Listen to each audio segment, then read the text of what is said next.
अविराज चौधरीचे वडील खूप मोठे उद्योगपती होते. ते कोट्यवधी कमवत असत. अविराजही त्याच्या वडिलांच्या व्यवसायात सामील झाला. त्याची पत्नी वैभवी खूप साधी होती, पण तिची चुलत बहीण खूप लोभी होती. अविराजचा हृदयविकाराच्या झटक्याने मृत्यू झाला आणि त्याची पत्नी वैभवी रुग्णालयात आजारी होती.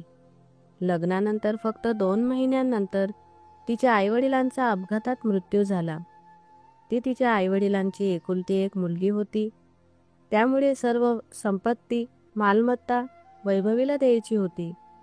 तिचा पती अविराज तिच्यावर खूप प्रेम करत असे आणि तो दररोज वैभवीला तिच्या आईवडिलांच्या मृत्यूचे दुःख लवकरात लवकर विसरण्याचा प्रयत्न करत असे. योगायोगाने अविराज देखील त्याच्या पालकांचा एकुलता एक मुलगा होता. वैभवी तिच्या सासरच्यांना स्वतःचे आईवडील मानत होती आणि दिवसरात्र त्यांची सेवा करत होती. हळूहळू काळाने तिच्या जखमा भरून काढल्या. अविराजचा मोठा व्यवसाय होता. वडिलांसोबत त्यालाही त्याच्या व्यवसायात खूप रस होता, पण नियतीने काहीतरी वेगळेच ठरवले होते. एके दिवशी त्याच्या वडिलांना खूप दातदुखी झाली, म्हणून तो त्यांना डॉक्टरकडे घेऊन गेला. तपासणीनंतर त्यांना कर्करोग असल्याचे आढळून आले. हे ऐकून अविराजच्या आईला हृदयविकाराचा झटका आला आणि रुग्णालयात पोहोचताच त्यांचा मृत्यू झाला. त्याचे वडील शेवटच्या टप्प्यात तोंडाच्या कर्करोगाने ग्रस्त होते. डॉक्टरांनी वैभवी आणि अविराज यांना आधीच सांगितले होते की ते फक्त काही दिवस जगतील. अविराजचे वडील काहीही खाऊ किंवा पिऊ शकत नव्हते आणि काही काळाने तेही हे जग सोडून गेले. आई वडिलांच्या निधनानंतर तोही पूर्णपणे खचला होता. वैभवीने ठरवले की आता ती त्याला त्याच्या व्यवसायात मदत करेल. तिच्या निर्णयाने अविराजमध्ये एक नवीन ऊर्जा जागृत झाली. दोघेही खूप आनंदी होते. कोणत्याही प्रकारची समस्या नव्हती. वैभवीकडे सगळं काही होतं. गाडी, मोटार, बंगला, नोकर चाकर, सगळं काही. म्हणून ती स्वतःला खूप भाग्यवान मानत होती. त्या दोघांच्या लग्नाला 3 वर्ष झाली आहेत. अविराजने वैभवीला मूल होण्याची इच्छा व्यक्त केली. ती म्हणाली, इतक्या लवकर का? आपण अजून थोडा वेळ थांबायला हवं. दोघेही व्यवसायात इतके व्यस्त झाले की त्यांच्या लग्नाला 5 वर्षे झाली आणि त्यांना ते कळालेही नाही. काही दिवसांनी ती गर्भवती राहिली. ही बातमी ऐकताच अविराज आनंदाने उड्या मारू लागला. मित्रांमध्ये एक मोठा उत्सव होता. पार्टी संपताच तो त्याच्या आईवडिलांच्या फोटोसमोर उभा होता आणि ओल्या डोळ्यांनी स्वतःशीच कुरकुर करत होता. आई आणि बाबा, तुम्हीही या आनंदात सामील झाला असता तर आजचा दिवस वेगळा असता.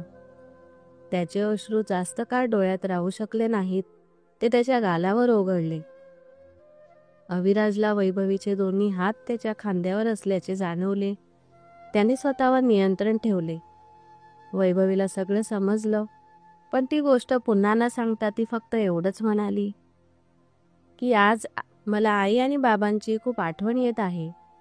मग अविराजचे दोन्ही हात धरून ती म्हणाली की आई आणि बाबा कुठेही असतील, ते आनंदी असतील आणि त्यांचे आशीर्वाद नेहमीच आपल्या मुलासोबत असतील.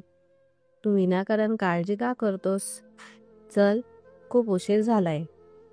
मला घरी आराम करण्याचा कंटाळा येईल. त्याने तिचे ऐकले नाही आणि तो वैभवीला पटवून देऊन तो ऑफिसला निघून गेला. घरीही काही काम नव्हते. सर्व नोकर तिथे होते. वैभवी विचार करत होती की हा दिवस कसा जाईल. उद्यापासून मीही अविराजसोबत ऑफिसला जाईन. ती हे सर्व विचार करत होती तेव्हा तिच्या मोबाईलची रिंगटोन वाजू लागली. तिने मोबाईल उचलला आणि मनात म्हणाली की हा एक अनोळखी नंबर आहे. तरीही तिने कॉल रिसीव्ह केला. पलीकडून आवाज आला, वैभवी, कशी आहेस? मी रिया बोलत आहे. मला अविराजजींकडून तुझा नंबर मिळाला. तुला तुझ्या मोठ्या बहिणीची कधीच आठवण येत नाही, म्हणून आज मी तुला फोन केला. रिया ही वैभवीची चुलत बहीण आहे. वैभवी म्हणाली, अरे रिया दीदी, इतक्या दिवसांनी तुला माझी आठवण आली. माझ्या लग्नाला 5 वर्षे झाली. तू माझ्या लग्नाला आलीस, त्यानंतर आज मला तुझा आवाज ऐकू येत आहे. तुझी दोन्ही मुले कशी आहेत? रियाने उत्तर दिले की सर्व काही ठीक आहे. मोठ्या मुलाला IIT दिल्लीमध्ये प्रवेश मिळाला आहे. आम्ही दिल्लीतच आहोत. तू दिल्लीतच आहेस आणि फोन करत आहेस. घरी येणार नाहीस का? आधीच तू इतक्या दिवसांनी फोन केला, तेही दिल्लीला आल्यानंतर. तू मेवण्यांना घेऊन घरी ये. मी तुमची दोघांची वाट पाहीन. आणि हो, तुम्ही ज्या हॉटेलमध्ये राहतात तिथून चेकआउट करा आणि फक्त तुमचे सामान घेऊन या. मी अविराजला आत्ताच सांगते, तो संध्याकाळी लवकर येईल. रिया म्हणाली, अविराजजी देखील तेच म्हणत होते. तुला किती मुले आहेत? रियाने विचारले. वैभवी म्हणाली की मी तुला फोनवर सांगणार नाही. तू संध्याकाळी येत आहेस ना? वैभवी म्हणाली, ठीक आहे दीदी, मी फोन ठेवते आणि तुझी वाट पाहते. रिया आणि तिचा नवरा अजितला म्हणाली, असं वाटतंय की आपला प्रश्न सुटेल. राहुलला हॉस्टेलमध्ये राहण्यापेक्षा वैभवीच्या घरी राहू देणं चांगलं राहील. तो त्याच्या मावशीकडेच राहील, म्हणून ती राहुलच्या खाण्यापिण्याचीही काळजी घेईल. हॉस्टेलमध्ये कोणास ठाऊक. आणि मग हे दिल्ली शहर आहे. मुलांना बिघडायला वेळ लागत नाही. जर काही चुकीचे वाटले तर त्याचे आयुष्य उद्ध्वस्त होईल. त्यावर राहुल म्हणाला, अरे आई, मी इंजिनिअरिंगला प्रवेश घेतला आहे. मी भोळा नाही किंवा मुलगाही नाही. आणि आणखी एक गोष्ट, मी कोणत्याही मावशीच्या घरी राहणार नाही. मी फक्त हॉस्टेलमध्येच राहीन. राहुल त्याच्या आईकडे पाहत म्हणाला, तू जास्त बोलू लागला आहेस. कोणी त्याच्या आईशी असे बोलते का? अजितने त्याचा मुलगा राहुलला फटकारले. नंतर अजित हॉटेलच्या रिसेप्शनवर चेकआउट करण्यासाठी पोहोचला. चेकआउट केल्यानंतर त्याने ओला बुक केले आणि मग तिघेही टॅक्सीने वैभवीच्या घरी निघाले. राहुल समोरच्या सीटवर उदास चेहऱ्याने बसला होता. वैभवी आणि अविराजनेही पाहुण्यांचे स्वागत केले. तिने रियाला मिठी मारली. अजित आणि अविराजने एकमेकांशी हस्तांदोलन केले. वैभवीच्या घराची भव्यता पाहून रिया चकित झाली.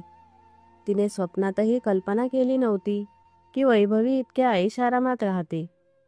तिने नोकराला रियाचे सामान पाहुण्यांच्या खोलीत ठेवण्यास सांगितले.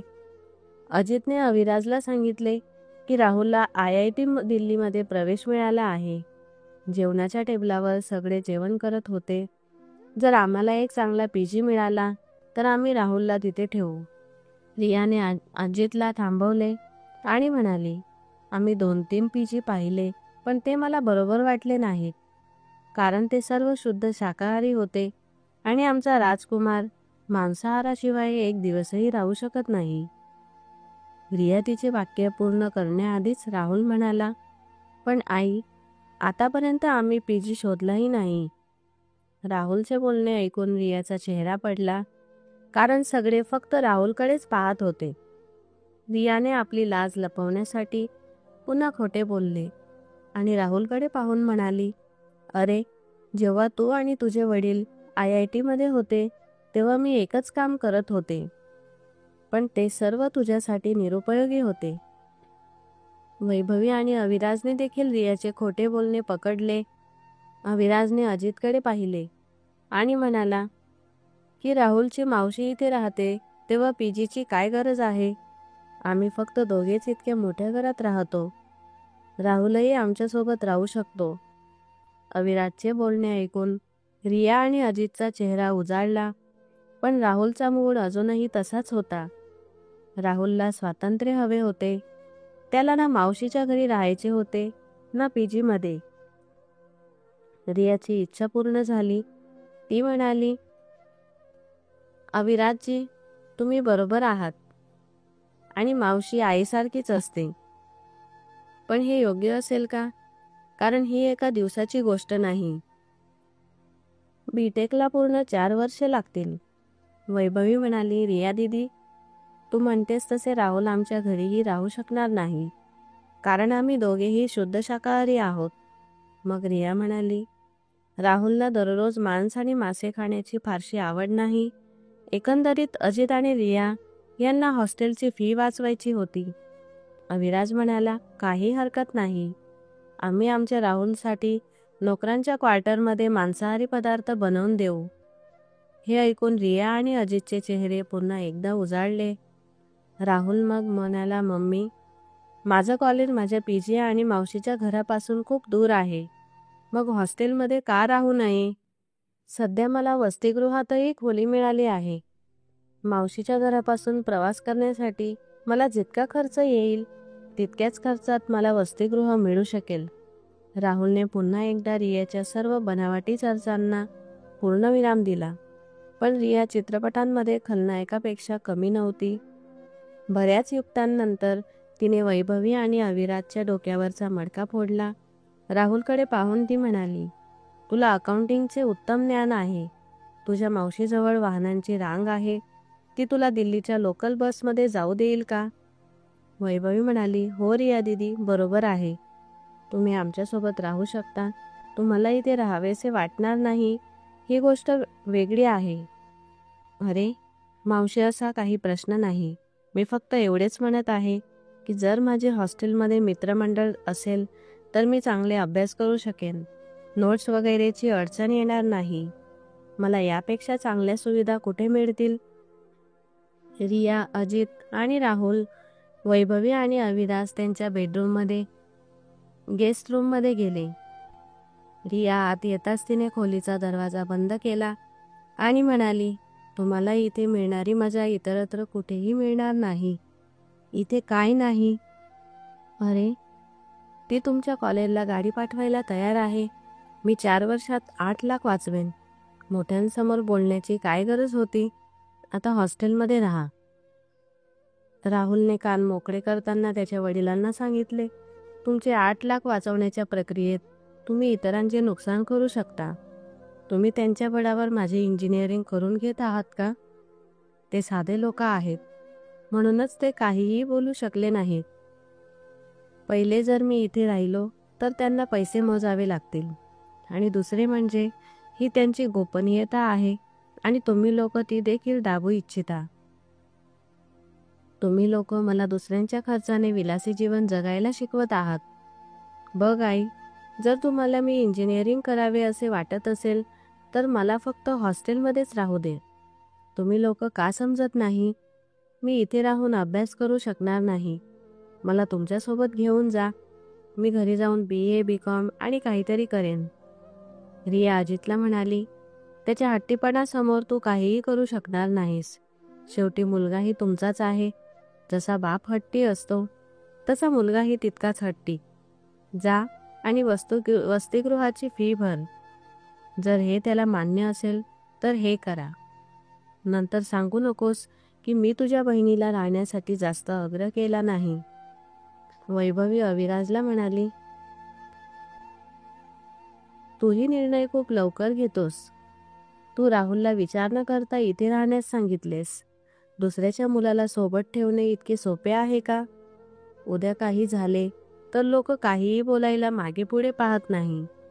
अरे वैभवी, म्हणूनच मी म्हणालो की तुझ्या बहिणीचा मुलगा आहे मी, आणि जर तो इथेच राहिला तर तुलाही आनंद होईल. अरे तो राहिला तर किती खर्च येईल? आमचे सर्व नोकरही आमच्यासोबत राहिले तर? ही पैशाची बाब नाही अविराज, ही नातेवाईकांची बाब आहे. समजा राहुल नीट अभ्यास करू शकला नाही तर ही रिया दिदी ती आपल्यालाच सर्व गोष्टींसाठी दोष देईल. जर ते 2-4 दिवसांचे असते तर ते ठीक झाले असते. पण रिया दिदी राहुलला पूर्ण 4 वर्षे माझ्यासोबत ठेवण्याबद्दल बोलत आहे. दुसऱ्या दिवशी सकाळी राहुल त्याच्या पालकांसह वसतिगृहाला निघाला.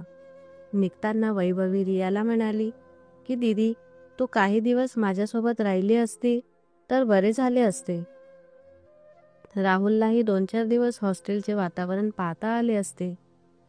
रियाने अजितकडे पाहिले आणि तो म्हणाला, ठीक आहे, जर तुला हवे असेल तर थांब.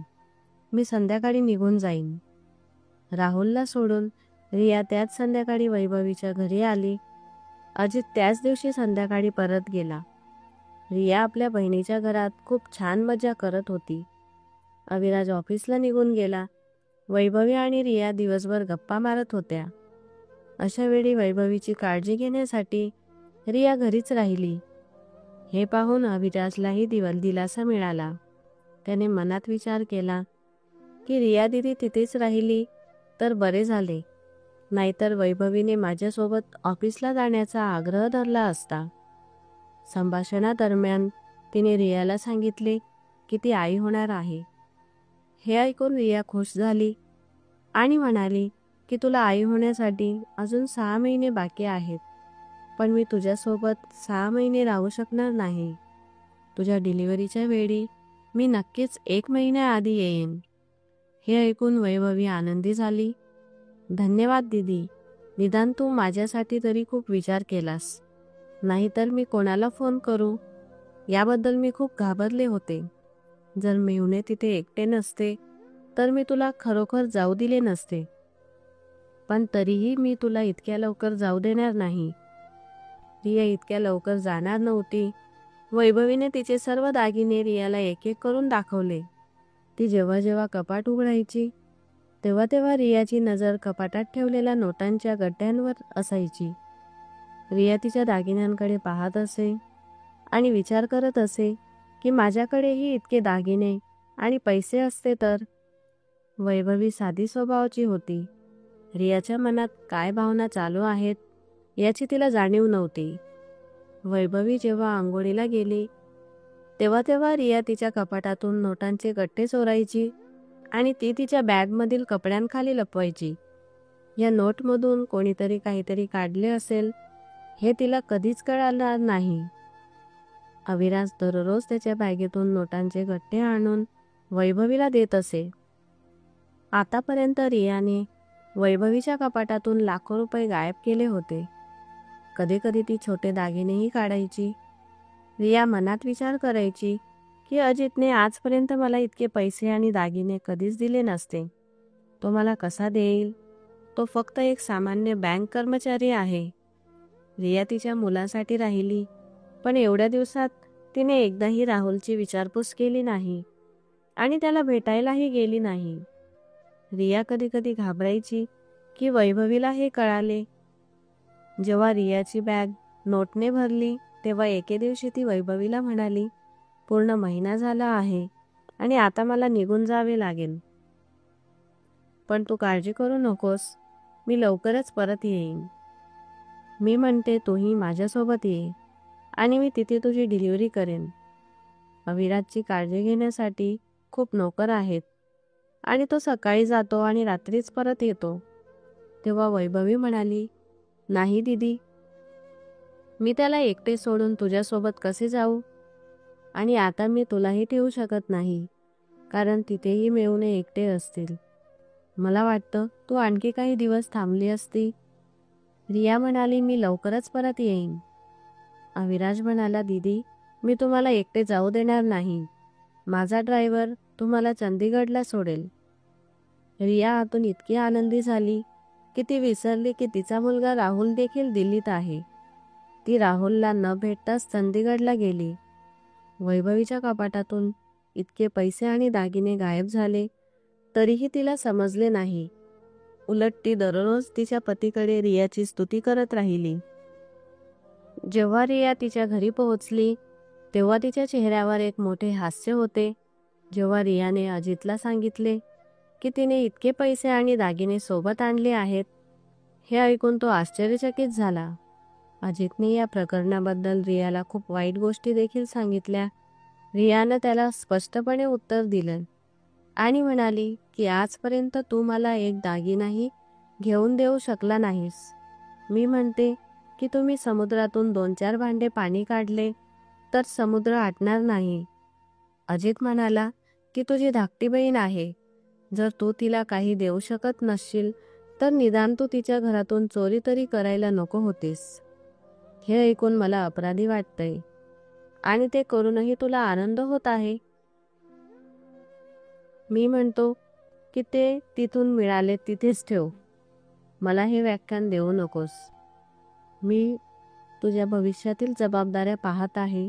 राहुलच्या शिक्षणावर पूर्ण 10 लाख खर्च होणार आहेत. तुझ्याकडे आहेत का की तू इतके व्याख्यान देत आहेस? रियाकडे यावर कोणतेही उत्तर नव्हते. रियाने वैभवीला फोन केला आणि तिला सांगितले की ती सुखरूप पोहोचली आहे आणि ऐक, मी इथे स्वयंपाक करण्यासाठी आणि इतर कामांसाठी नोकर ठेवले आहेत. तुझ्या मेहुण्याला काहीही अडचण येणार नाही. मी पुढच्या आठवड्यात तुझी काळजी घेण्यासाठी येईन आणि डिलिव्हरी होईपर्यंत थांबेन. खूप खूप धन्यवाद दीदी. किमान तुम्ही माझ्याबद्दल खूप विचार करता. मी किती आनंदी आहे हे मी सांगू शकत नाही. तू लवकर ये, मी वाट पाहीन. रियाला समजले की वैभवीला काहीही माहीत नाही. राहुलला दिल्ली IIT मध्ये प्रवेश मिळाल्याच्या क्षणी त्याला पंख मिळाले. अभ्यास कमी आणि मैत्री जास्त. रियाने त्याच्या खात्यात कितीही पैसे जमा केले तरी त्याला ते नेहमीच कमी वाटत होते. रियाकडे पैशांची कमतरता नव्हती, पण वैभवीच्या घरातून चोरी केलेल्या पैशांमध्ये तिला खूप मजा येत होती. अजितने रियाला खूप समजावण्याचा प्रयत्न केला, पण तिने त्याचे म्हणणे ऐकले नाही. रियाला चंदीगडमध्ये कमी आणि वैभवीच्या घरात जास्त रस होता. रिया तिला दिवसातून 100 वेळा फोन करायची आणि तिच्याशी तासनतास बोलत असे. निष्पाप वैभवीला तिच्या बहिणीची फसवणूक समजली नाही. उलट ते तिच्या पतीला हेच म्हणायची की रिया दीदीमुळे माझा वेळ जातो. तू मला तुझ्यासोबत ऑफिसलाही घेऊन जात नाहीस.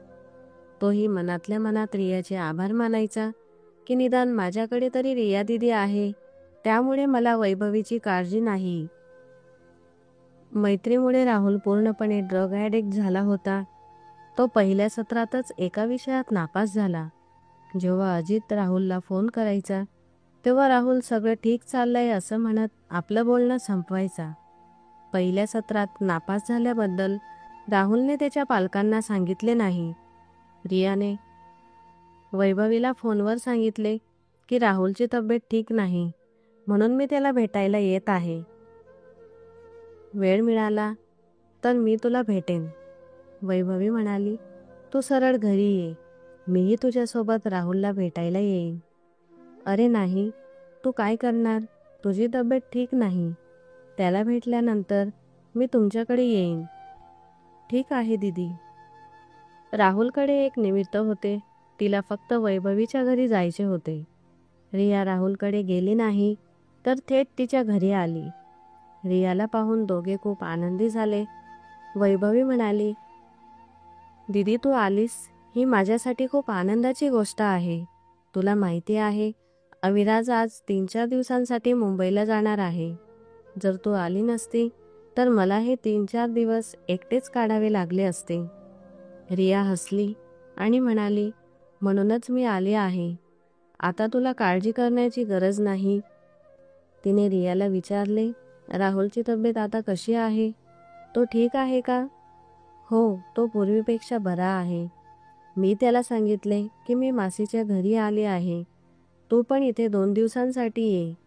त्याला शनिवार आणि रविवार सुट्टी असते. कदाचित तो संध्याकाळपर्यंत येईल. अगदी संध्याकाळी 7 वाजता अविराज विमानतळावर निघत होता जेव्हा राहुल आला. वैभवी आणि अविराज यांनी एकत्र विचारले, राहुल बेटा, तुझी तब्येत कशी आहे? मी ठीक आहे. मला काय झाले? राहुल म्हणाला. वैभवी म्हणाली, दीदी म्हणत होती की तू आजारी आहेस. जेव्हा रियाने पाहिले की तिचे गुपित उघडणार आहे तेव्हा तिने पटकन राहुलकडे पाहिले आणि म्हणाली की तुझा चेहराच सांगतोय की तू किती बरा आहेस. राहुलने मंद हास्य करत तो म्हणाला, तुम्ही सर्वजण स्वतःची काळजी घ्या. अविराजने सोफ्यावरून लॅपटॉप बॅग उचलताना वैभवीकडे पाहिले. त्याचा ड्रायव्हर गाडीचा दरवाजा उघडा ठेवून उभा होता. वैभवी म्हणाली, तू पण स्वतःची काळजी घे आणि फ्लाईटमधून उतरताच फोन कर. त्यानंतर सर्वजण जेवण करत होते तेवढ्यात राहुलचा फोन वाजू लागला. राहुलने त्याचा मोबाईल घेतला आणि लॉनकडे आला. वैभवीने त्याला हाक मारली, अरे बेटा, आधी तुझे जेवण संपव. राहुलने बोट वर करून तिला 2 मिनिटात येत असल्याचा इशारा केला. रिया वैभवीला म्हणाली, त्याचा फोन दिवसभर वाजत राहतो. त्याच्या वर्गातील मुले त्याला एकटं सोडत नाही. ते स्वतः वर्गात लक्षपूर्वक अभ्यास करत नाही आणि नंतर त्याला फोन करून नोट्स मागतात. अभ्यास करणाऱ्या मुलांसोबत असेच घडते. बिचाऱ्या वैभवीला ही कल्पनाही नव्हती की तो पहिल्या सेमिस्टरमध्ये आधीच नापास झाला आहे. 2 दिवस राहिल्यानंतर राहुल त्याच्या हॉस्टेलवर गेला. आज वैभवी रियाला म्हणाली, दीदी, मला काहीतरी विचित्र वाटत आहे. माझे हृदय पुढत आहे. मला रक्तदाबाचा त्रास का होत आहे? रिया म्हणाली, कदाचित उष्णतेमुळे तुला असं वाटत असेल.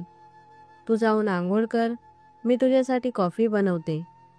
अरे दीदी, तू का बनवशील? ती बाथरूममध्ये जाताच रियाला संधी मिळाली. ती वैभवीच्या बेडरूममध्ये धावत गेली आणि पटकन कपाट उघडले. पण हे काय? पूर्वीसारखे नोटांचे गट्टे नव्हते. रियाने कपाटात सगळीकडे शोध घेतला, पण तिला कुठेही पैसे सापडले नाहीत. घाबरून तिने कपाट बंद केले आणि वैभवीच्या बेडवर पडलेले मासिक उचलले आणि चित्रे पाहू लागली. तेवढ्यात वैभवी तिच्या खोलीत आली. मोलकरणीने तिच्या खोलीत टेबलवर दोन कप कॉफी ठेवली. दोन्ही बहिणी कॉफी पित असताना तिला अविराजच्या कारखान्याच्या व्यवस्थापकाचा फोन आला. मॅनेजरने असे काही सांगितले की वैभवीला धक्काच बसला. ती कॉफीचा मग धरून जमिनीवर पडली. तिला अचानक काय झाले म्हणून रिया घाबरली. तिने वैभवीचा मोबाईल उचलला आणि कानाला लावला. मॅनेजर म्हणाला की साहेबांना हृदयविकाराचा झटका आला आहे. त्यानंतर त्यांचे निधन झाल्यानंतर मी त्यांचे मृतदेह घेण्यासाठी मुंबईला जात आहे. रिया रडू लागली. घरातील मोलकरीण आणि सर्व नोकर वैभवीच्या बेडरूममध्ये आले. मोलकर्णीने तिच्या चेहऱ्यावर पाणी शिंपडले आणि ती रडत उठली आणि रियाला मिठी मारून रडू लागली. अरे दीदी, आपण आता उद्ध्वस्त झालो आहोत. माझे आणि माझ्या पोटात वाढणाऱ्या या बाळाचे काय होईल? दीदी, असं म्हणत ती पुन्हा एकदा बेशुद्ध पडली. रियाने तिच्या पती अजितला फोन करून अविराजच्या मृत्यूची माहिती दिली आणि त्याला लगेच दिल्लीला येण्यास सांगितले. हे ऐकताच त्याचेही हृदय पिळवटून गेले. रियाने त्याच रात्री राहुलला सकाळ होताच वैभवीच्या घरी येण्यास सांगितले. दारू पिऊन राहुल गाढ झोपला होता. त्याला कोण फोन करत आहे आणि तो काय बोलत आहे हे पाहण्यासाठी त्याने त्याच्या मोबाईलकडे पाहिलेही नाही. वैभवीची प्रकृती बिघडत चालली होती. रियाला काय करावे हे समजत नव्हते. मग मोलकरीण म्हणाली, मी मॅडमच्या डॉक्टरांना फोन करते. मोलकर्णीने स्त्रीरोगतज्ञ डॉक्टर मालती यांना ताबडतोब घरी येण्यास सांगितले.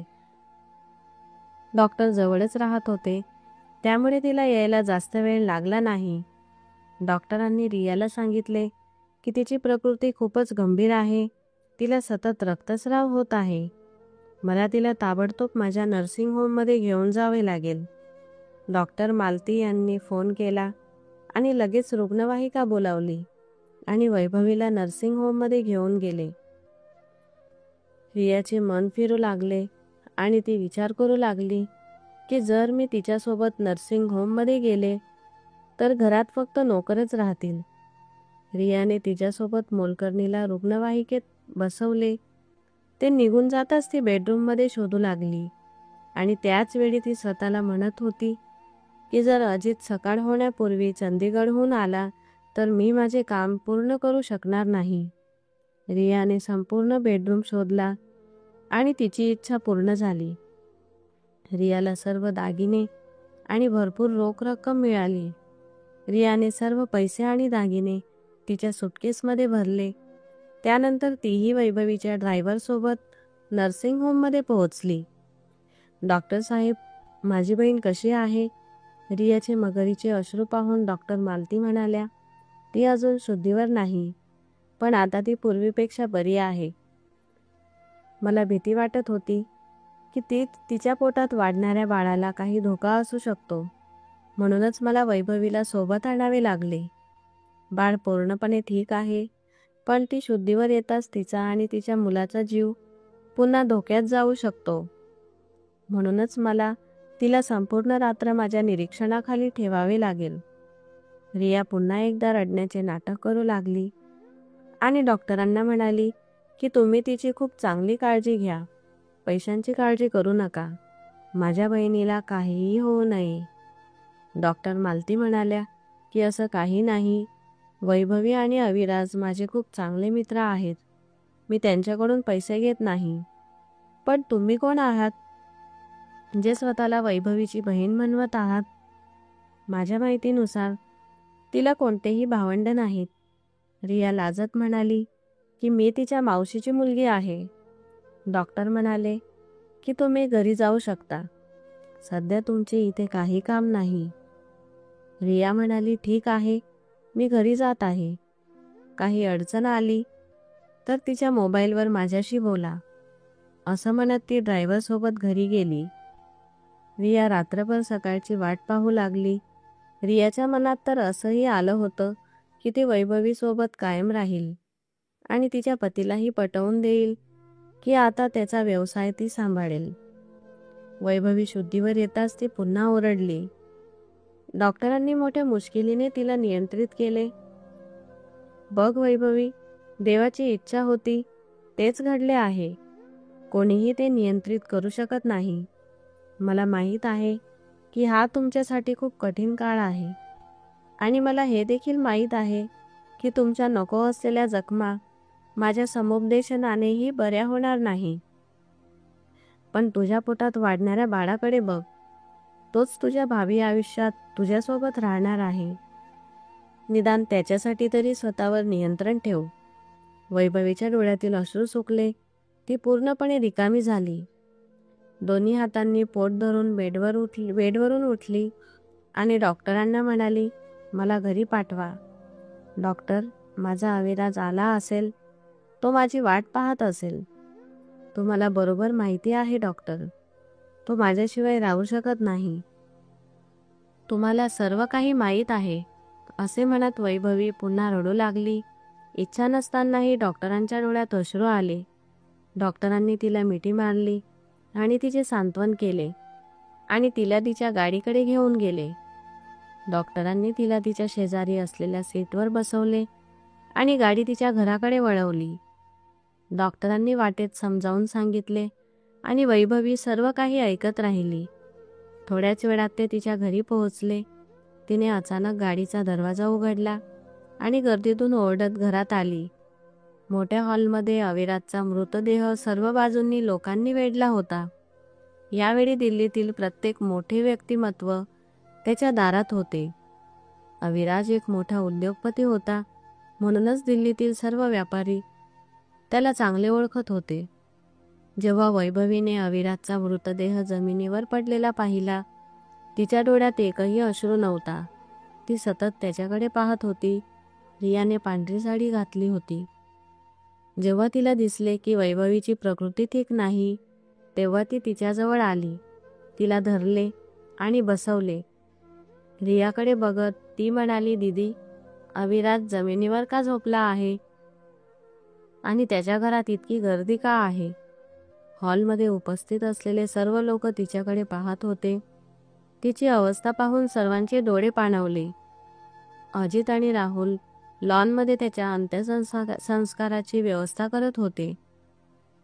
रियाने तिला हादरवले आणि म्हणाली, वैभवी, शुद्धीवर ये.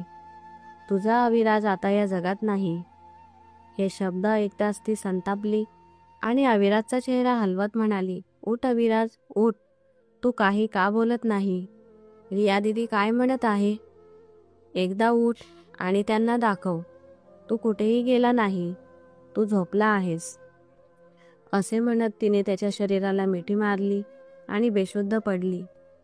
रिया आणि डॉक्टरांनी वैभवीला उचलले आणि तिच्यावर पाणी शिंपडून तिला शुद्धीवर आणण्याचा प्रयत्न केला. अविराजचा मृतदेह अंत्यसंस्कारासाठी नेताच संपूर्ण जमाव हळूहळू घराबाहेर पडू लागला. डॉक्टरही काही वेळाने निघून गेले. रियाने तिला उठायला, आंघोळ करायला आणि स्वतःची काळजी घ्यायला सांगितले. तुमच्या न जन्मलेल्या बाळाची काळजी घ्या. तू कितीही रडली तरी तो कधीही परत येणार नाही. वैभवी बेशुद्ध होती आणि तिला रियाने सांगितलेली एकही गोष्ट समजत नव्हती. रिया थेट बाथरूममध्ये गेली आणि घरातील नोकरांना सांगितले की लवकर साफसफाई सुरू करा आणि मी आंघोळ करून परत येईपर्यंत माझ्यासाठी गरम कॉफी आणि काहीतरी खायला तयार ठेवा. मी 3 दिवसांपासून काहीही खाल्ले नाही. नोकर म्हणाला, आधी तू माझ्या मालकिनीची काळजी घे. तिची तब्येत ठीक नाही. आधी तिला आंघोळ घाल, मग तू आंघोळ करू शकतेस. ती बिचारी बाई किती दिवस जमिनीवर पडून राहील. आणि तू म्हणत आहेस की मी नाश्ता बनवावा. नाही नाही, मी हे करणार नाही. साहेबांचे अंतिम संस्कार अजून झाले नाहीत आणि मी घरात चुली पेटवावी. तू काय बोलत आहेस? रियाच्या शेजारी एक टेबल होते. त्या टेबलावर एक काचेची फुलदाणी ठेवली होती. रियाने ते उचलले आणि नोकराकडे गेली आणि रागाने फुलदाणी फेकून दिली. तू माझ्याशी वाद घालतोस? तुला माहिती आहे का मी कोण आहे? नोकर म्हणाला की तू कोण आहेस हे जाणून घेण्याची मला काय करायचे आहे. मी फक्त काहीतरी योग्य बोलत होतो आणि तू विनाकारण रागवत आहेस. पुष्पगुच्छ तुटल्याचा आवाज ऐकून वैभवी पुन्हा शुद्धीवर आली. अरे अविराज, तू काय तोडलं आहेस? काळजी घे, ते तुझ्या पायाला लागू देऊ नको. रिया वैभवीकडे धावत गेली आणि म्हणाली, तू माझे ऐकत का नाहीस? उठून आंघोळ करायला जा. अजित आणि राहुल अविराजचे अंतिम संस्कार करून परत येत असतील.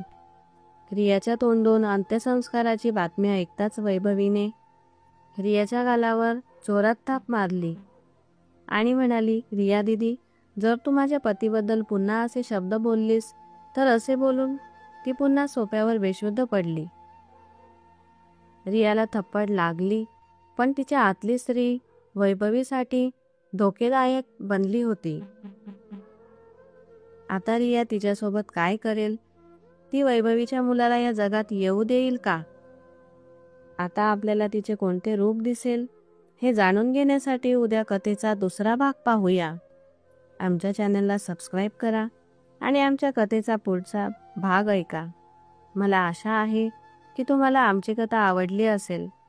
जर तुम्हाला कथा आवडली असेल तर व्हिडिओला लाईक आणि शेअर करा आणि चॅनलला सबस्क्राईब करा. आपण पुन्हा भेटूया कथेच्या दुसऱ्या भागासह. धन्यवाद.